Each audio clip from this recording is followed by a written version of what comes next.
Hello बच्चों, let's read this question. The question says, which of the following statement regarding mitochondrial membranes is not correct? So हमें चार given options में से incorrect statement को select करना है with respect to mitochondrial membrane. Option A, outer membrane resembles as a sieve.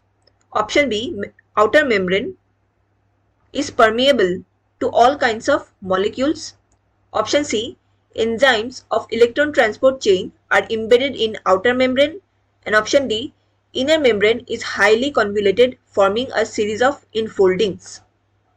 So, to answer this question, let us understand the key concept of this question. Here, the key concept is mitochondria.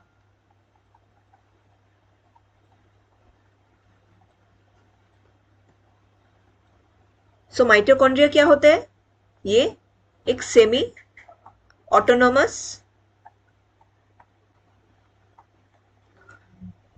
Double membrane bound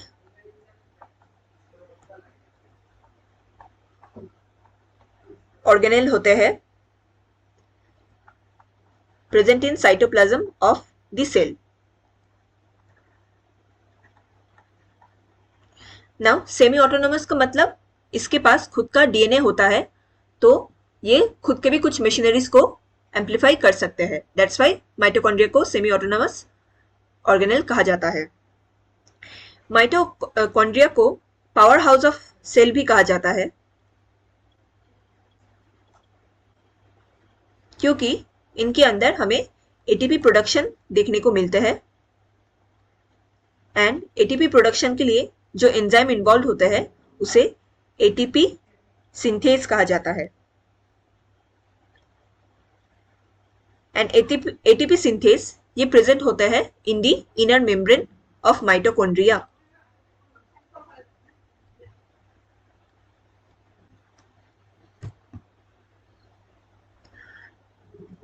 now जो inner membrane होते हैं in mitochondria, इसमें हमें huge amount of infoldings भी देखने को मिलते हैं.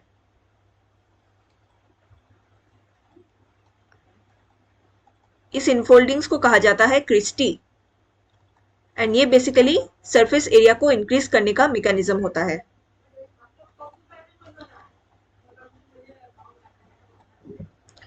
जो आउटर मेम्ब्रेन होते हैं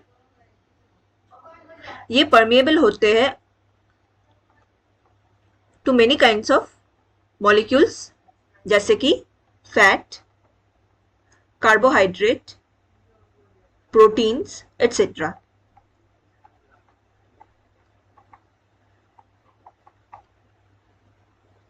now let's check our options again. Option A में कहा गया है outer membrane resembles a sieve. Sieve का मतलब है छानना, छानने की तरह होता है आप, क्योंकि आउटर मेम्ब्रेन में हमें काफी सारे पोर्स देखने को मिलते हैं. यहाँ पे हमें पोरिन्स चैनल भी देखने को मिलते हैं with the porin proteins.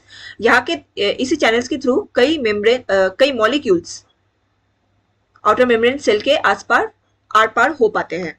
So outer membrane resembles a sieve, ये एक करेक्ट स्टेटमेंट है.